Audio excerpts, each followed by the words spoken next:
Salam saudaraku, selamat bertemu di program Melawan Arus.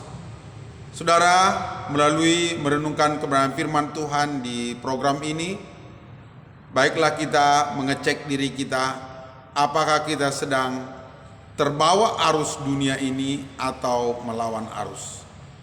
Sebelum kita membicarakan kebenaran firman Tuhan, terlebih dahulu kita berdoa. Tuhan Yesus, kami hidup di dunia yang jahat, dunia yang mau menyeret kami untuk menuruti kehendak dan kebiasaannya. Tolonglah kami Tuhan, supaya kami menetapkan diri kami menjadi orang-orang yang melawan arus dunia ini. Kepadamu hatiku percaya, aku berharap, biarlah kiranya Tuhan, pada saat kami merenungkan kebenaran firman-Mu, Roh Kudus kiranya mewahyukan kepada kami perkataan-perkataan yang dari Tuhan. Dalam nama Tuhan Yesus Kristus. Amin. Saudaraku, kebenaran firman Tuhan yang kita baca pada saat ini adalah dari Matius pasal 20 ayat 20. Lembaga Alkitab Indonesia memberi judul Permintaan Ibu Yakobus dan Yohanes, bukan memerintah melainkan melayani. Maka datanglah ibu anak-anak Zebedeus serta anak-anaknya itu kepada Yesus, lalu sujud di hadapannya untuk meminta sesuatu kepadanya. Kata Yesus, "Apa yang kau kehendaki?" Jawabnya, "Berilah perintah supaya kedua anakku ini boleh duduk kelak di dalam kerajaanmu, yang seorang di sebelah kananmu dan yang seorang lagi di sebelah kirimu." Tetapi Yesus menjawab katanya, "Kamu tidak tahu apa yang kamu minta. Dapatkah kamu minum cawan yang harus kuminum?" Kata mereka kepadanya, "Kami dapat."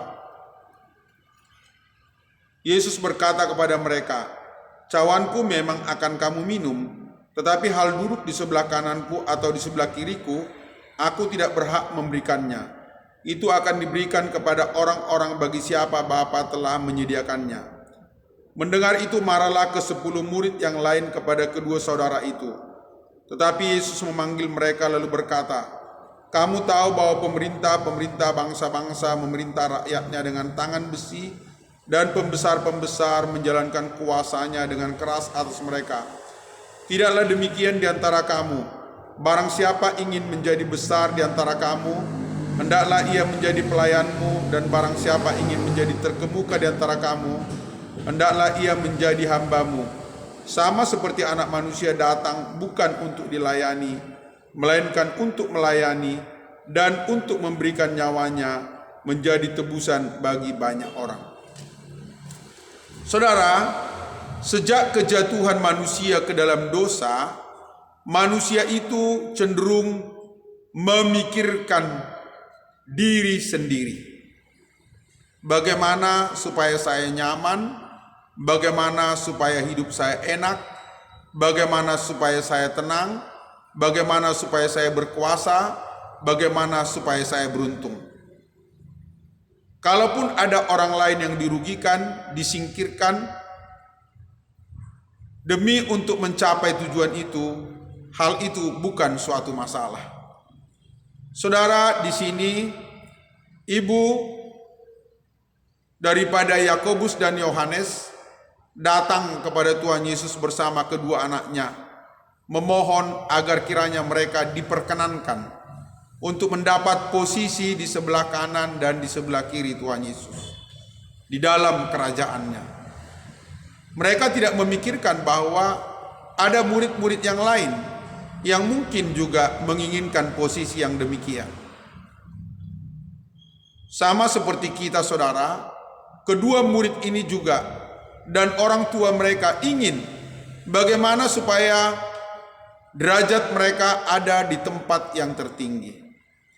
Inilah akibat terburuk daripada kejatuhan manusia ke dalam dosa, di mana iblis menghasut manusia dan berkata kepadanya, "Kamu dapat menjadi seperti Allah."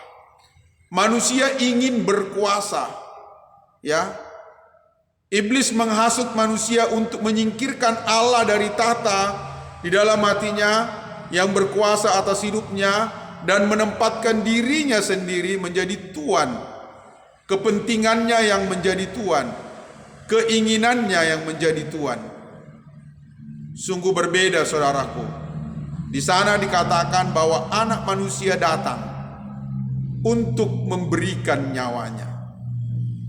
Pemimpin-pemimpin mengumpulkan kekuasaan, mengumpulkan pengikut untuk mencapai tujuannya sendiri. Bagaimana supaya semua orang mewujudkan apa yang kuimpikan. Namun Tuhan Yesus, Dia datang bagaimana mewujudkan impian semua orang. Ini benar-benar teladan yang luar biasa diberikan Tuhan Yesus. Dia tidak mencari kepentingannya sendiri, tetapi kepentingan daripada orang-orang yang dipimpinnya.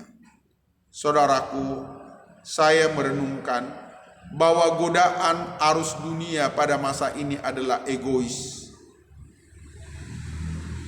Egois ini menyeret semua orang untuk tidak peduli dengan orang lain. Saya memperhatikan saudara, bagaimana begitu banyak yayasan-yayasan sekolah Kristen yang berlabel Kristen. Namun saudara, uang sekolahnya begitu mahal. Walaupun begitu, gaji guru-gurunya begitu rendah, saudara. Pengurus yayasan semua mengkeruk uang yang didapat dari yayasan ini untuk kepentingan daripada si pemilik yayasan. Jauh dari sikap kehidupan yang mementingkan daripada gambar Kristus yang melayani, saudara. Ini nampak di mana-mana, saudara.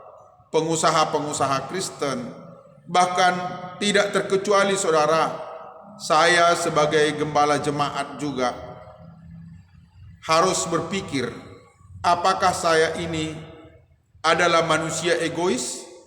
Apakah saya menggunakan jemaat untuk kepentingan saya, ataukah saya membawa mereka untuk mewujudkan kepentingan Tuhan di dalam kehidupan mereka? Saudaraku, sifat egois inilah yang menjadi awal mula daripada pemberontakan iblis di sorga. Dia ingin berkuasa, dia ingin mementingkan kehendaknya sendiri tanpa memikirkan apa yang menjadi kehendak Tuhan. Saudara, arus dunia ini terus menggoda dan menyeret kita, ya.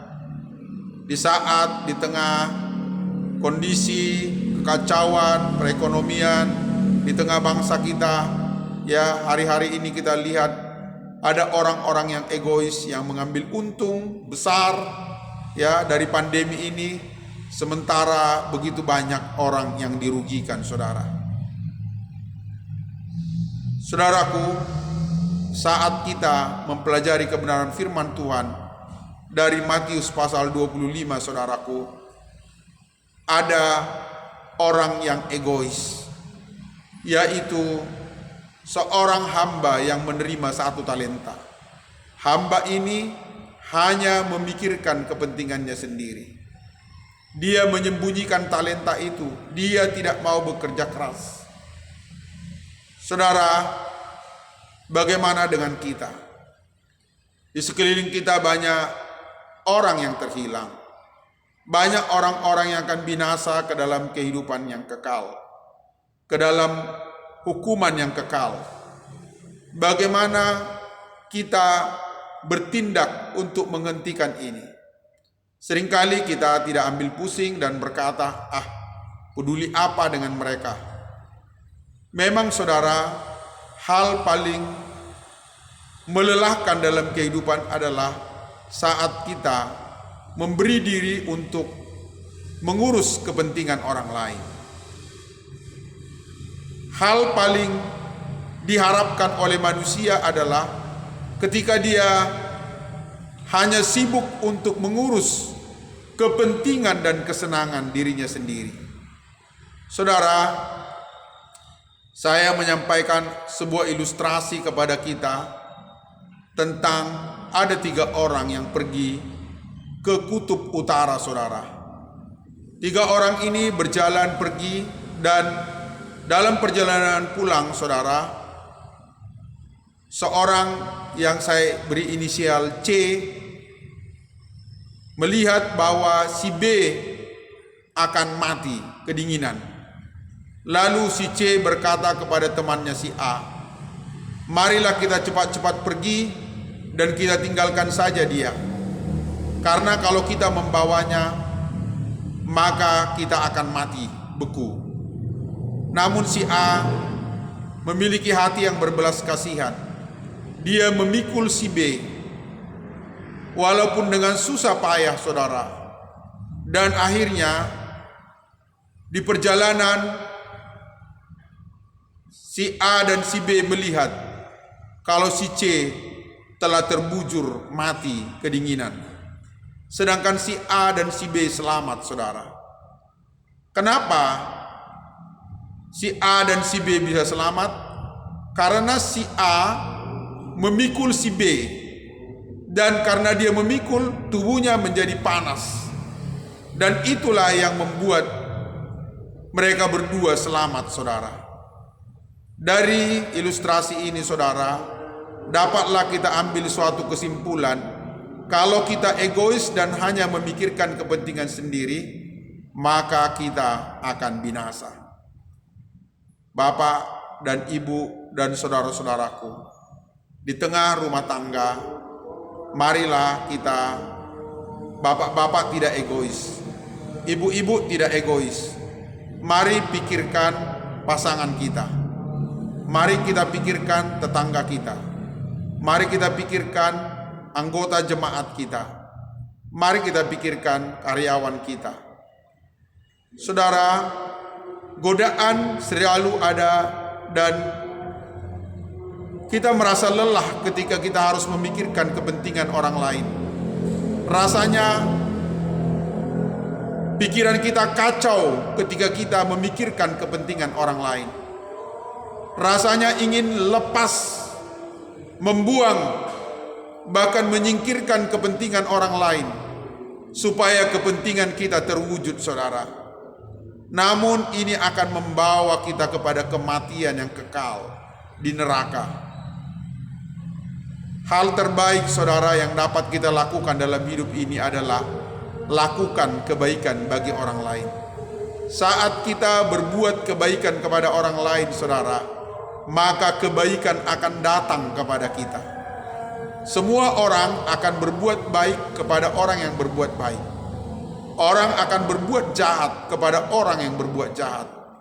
Karena itu, saudara, betapa mulianya jika kita dapat meneladani dan mencontoh apa yang sudah dilakukan Tuhan Yesus.